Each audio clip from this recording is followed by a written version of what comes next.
C'est à travers un communiqué rendu public ce 12 avril que Jules Dontier, porte-parole du groupe Mansa, a tenu à apporter un démenti formel aux accusations dont le groupe est victime depuis quelques semaines déjà au Togo. Vous avez été très nombreux ces derniers jours à nous interpeller quant à la supposée implication de notre organisation sur la révision constitutionnelle au Togo. Qu'il soit donc clair, dans l'esprit de tous, nous ne sommes ni de près ni de loin impliqués dans ce qui se passe actuellement au Togo. Mansa, comme vous le savez depuis le début, travaille dans la transparence, la plus totale. Nous avons été clairs dès le départ avec vous. Et c'est pour vous, la majorité, que nous avons choisi d'apporter ces éléments de réponse. Pour ce qui concerne nos propositions dans le domaine de la gouvernance et des institutions, nous avons été suffisamment clairs. Nous avons produit un certain nombre de supports toujours disponibles aujourd'hui. Nous l'avons fait à écrit, mais également en vidéo, pour ratisser le maximum de personnes possible. Donc ceux qui nous prêteraient quelques intentions, je les invite à faire un exercice simple.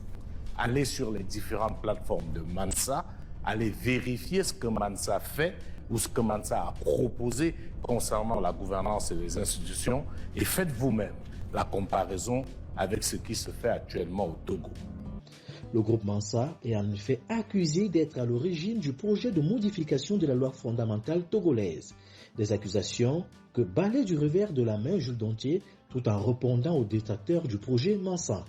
Un autre point très important, c'est que tout ce qui s'attaque à nous aujourd'hui reste curieusement très silencieux lorsque les sorciers blancs écument nos chancelleries à longueur de journée pour justement proposer des choses insoutenables à nos dirigeants. Et malheureusement, ces choses sont souvent facilement adoptées sous le silence complice de ceux qui nous attaquent aujourd'hui.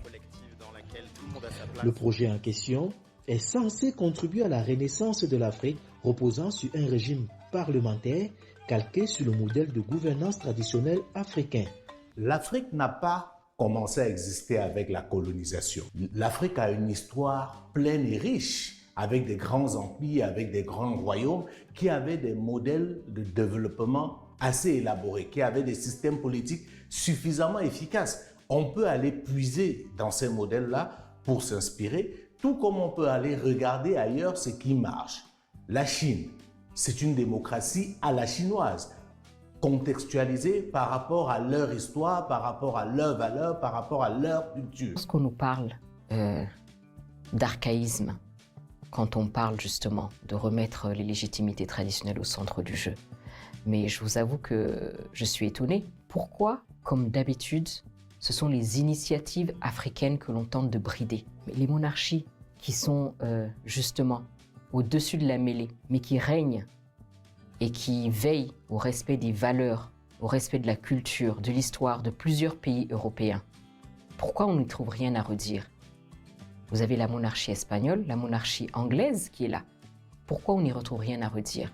Dans le Moyen-Orient, les monarchies se succèdent. Pourquoi personne n'y trouve rien à redire? Un régime proposé actuellement au Togo par Faure Gnassingbé et les siens, lequel suscite des vives tensions. Mais comment comprendre la volte-face du régime de Lomé, quelques mois seulement après la présentation du projet Mansa au Togo, alors qu'il y a quelques années de cela, il s'opposait farouchement à un régime parlementaire. Concernant les attributions du Premier ministre et du Président de la République, moi je ne suis pas partisan des fictions juridiques. On écrit quelque chose dans un texte et on croit que cela peut se réaliser. Regardez tout autour de nous. Combien de régimes parlementaires il y en a? Presque pas. C'est des régimes présidentiels. Même là où dans les textes de loi on dit que c'est un régime parlementaire. Le régime burkinabé était un régime parlementaire. Est-ce que vous connaissiez le Premier ministre burkinabé? Le président de la République finit par exercer la réalité du pouvoir. Malgré le jeu d'équilibriste du groupe Mansa, des interrogations demeurent. Comment expliquer qu'à ce jour, le projet de gouvernance proposé par Alain Foucault est en train d'être appliqué par Faure Gnassingbé à la lettre? En pleine crise politique, Faure Gnassingbé et ses proches, au lieu de passer par un référendum, ont préféré consulter les chefs traditionnels pour avaliser leur coup d'État constitutionnel, comme le propose le groupe Mansa dans son projet. En fait, Mansa se propose de créer un conseil des sages composé de rois et chefs traditionnels, qui seraient les garants, les gardiens des valeurs. Ce conseil de sages sera au-dessus de la mêlée.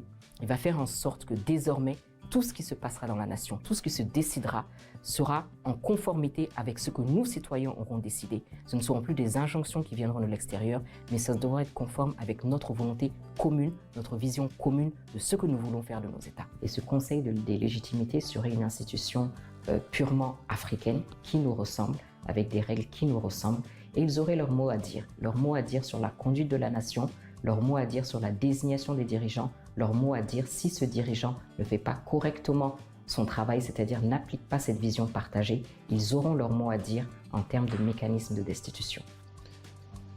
Pour faire passer le projet jugé macabre par les Togolais, le groupe en question ne manque pas d'arguments.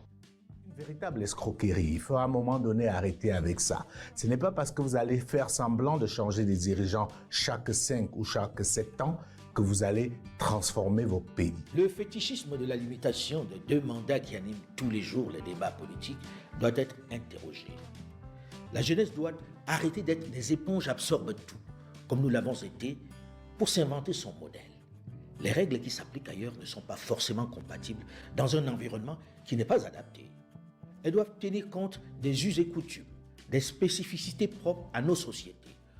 On me dira que nous sommes tous égaux, que les règles sont universelles. Ça fait beau dans les cours à l'université, mais on sait que ce n'est pas vrai. C'est à géométrie variable. Cette règle des 2 mandats n'a pas toujours existé dans les grandes nations démocratiques. Aux États-Unis, pendant la crise, Franklin Delano Roosevelt est resté aux affaires de mars 1933 à avril 1945, soit 3 mandats complets et un 4e qu'il avait entamé avant de mourir 3 mois après son investiture. Il est donc resté 12 ans et 1 mois à la Maison-Blanche. Personne n'a dénoncé un viol à la démocratie. Margaret Thatcher a été première ministre de Grande-Bretagne pendant 11 ans sans discontinuer. Plus récemment, en Allemagne, Angela Merkel est restée chancelière de 2005 à 2021, soit 16 ans. On ne lui reproche pas la longévité de son règne.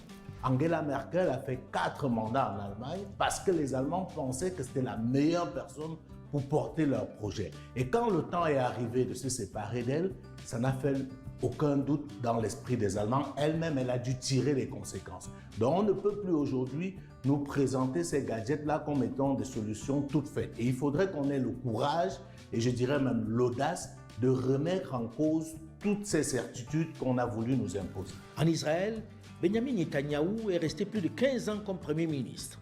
Vladimir Poutine, malgré un tour de passe-passe qui lui a permis de céder momentanément son fauteuil à Dmitri Medvedev, est revenu et s'organise pour rester aux affaires jusqu'en 2030. Si on est tous désireux d'alternance au pouvoir, on ne peut pas en faire un dogme obligatoire au bon fonctionnement de la démocratie. Est-ce que l'Allemagne, c'est une dictature ? Il n'y a pas de limitation de mandat en Allemagne, mais il ne viendra à l'esprit de personne de parler de l'Allemagne comme étant une dictature. La réalité, ce sont les contre-pouvoirs. Le plus important, c'est de s'assurer qu'on a mis des mécanismes de contre-pouvoir qui permettront que personne ne puisse utiliser le pouvoir à son service personnel. En réalité, il faut qu'on arrête d'avoir des dirigeants qui règnent au lieu de gouverner, qui ne rendent compte à personne.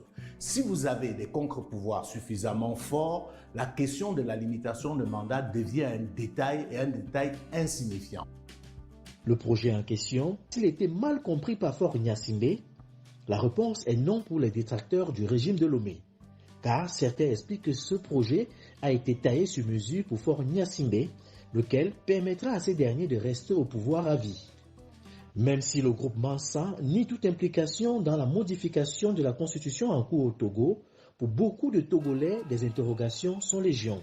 Comment expliquer par exemple la présence très remarquée d'Alain Foka aux côtés du président Faure Gnassingbé? Comment expliquer qu'une autorisation lui a été donnée pour ouvrir facilement une chaîne de télévision au Togo alors qu'on connaît la difficulté que rencontrent les Togolais pour ce même processus?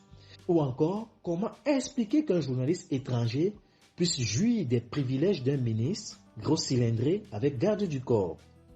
Pour ses détracteurs, Alain Foka s'est établi comme le conseiller officieux du président Faure Gnassingbé au pouvoir depuis 2005.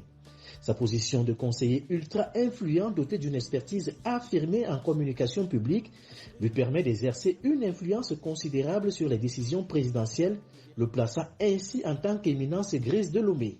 Malgré son implication dans la politique togolaise, Alain Foka reste discret sur la situation politique tumultueuse de son pays d'origine, le Cameroun. Son silence sur la crise sociopolitique que traverse actuellement son Cameroun natal interroge sur son véritable engagement patriotique et panafricain.